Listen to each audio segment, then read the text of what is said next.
Ladies and gentlemen, fight fans all around the world, from the sunny Caribbean, you are watching What You Need. And boxers not talked about much today. We're going to look at a boxer from the 1990s to the late 2000s, and his name is Julio Cesar Vasquez. He was a super welterweight Argentinian fighter and a southpaw. And if you know about Argentinian fighters, they generally are very good fighters. We can think of several. One of them is Sergio Martinez. We know about Lucas Matisse. We know about Carlos Monzon. We know about Nicolino Loach. We can go on and on and on about great Argentinian fighters. And Julio Cesar Vasquez is one of those Argentinian fighters not so well known today. But he did some pretty remarkable stuff, and we're going to go through that right now. By the way, a side note, we know that Cesar Cuenca lost his fight against the Russian fighter, and he was not able to pull off the 49-0-0 with 2 no contests. But he is a very good boxer nonetheless, and I'm yet to watch that fight. But let's go into Julio Cesar Vasquez. So he began his career back in 1986, and he had his first shot at a world title back in 1992 when he faced, for the vacant WBA super welterweight title, Hitoshi Kamiyama. He would win by knocking him out and stopping him in the first round. Now, the next couple of fights he had, I must admit, the opponents weren't high-tier opposition at all.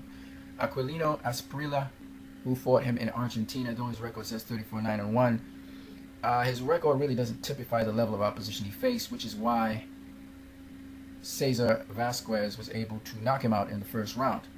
As well, he didn't have a title fight against Amaury Murguia. So there were some times when he was fighting either very green opposition or just very low tier journeyman opposition, or just bums, to be honest with you. So these things must be noted. Even in title fights he did this. However, his first notable opposition was Javier Castillejo, who later became super welterweight champion of the world. And in that fight, he won by unanimous decision over Javier Castillejo. Another notable name on his resume was Aaron Davis, who faced names like his contemporaries Mark Breland and beat him. He beat Gene Hatcher. He beat Vinny Pazienza at middleweight. And so this guy was a serious, even though he never won a world title, he was a serious fighter. And he was able to get the majority decision over him in Monaco. Now, another notable name on this listing, past all the journeymen and bums, is Winky Ronald Wright. Winky Ronald Wright, we all know he's an excellent boxer, and he was able to get the decision over him in France, so that's a big thing. He then went on to face Pernell Whitaker, and in his fight against Pernell Whitaker, he lost his title. He had won 12 fights in a row before he lost to Pernell Whitaker, and then he regained the WBA super welterweight title against a gentleman called Carl Daniels. He wasn't an established champion per se. He was doing his first defense when he lost the fight to Julio Cesar Vasquez, who knocked him out in the 11th round. Cesar Vasquez having good punching power.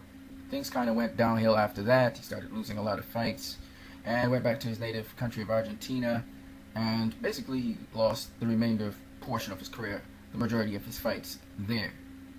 However, he had a remarkable achievement of being a 2-time divisional champion, fighting some pretty good names on his resume. Known as El Zurdo, Julio Cesar Vasquez is another fighter you guys should check out. Known for his power and known for his style of boxing, this is what made Julio Cesar Vasquez such a difficult opponent for a lot of established boxers with great names. You guys have a great one.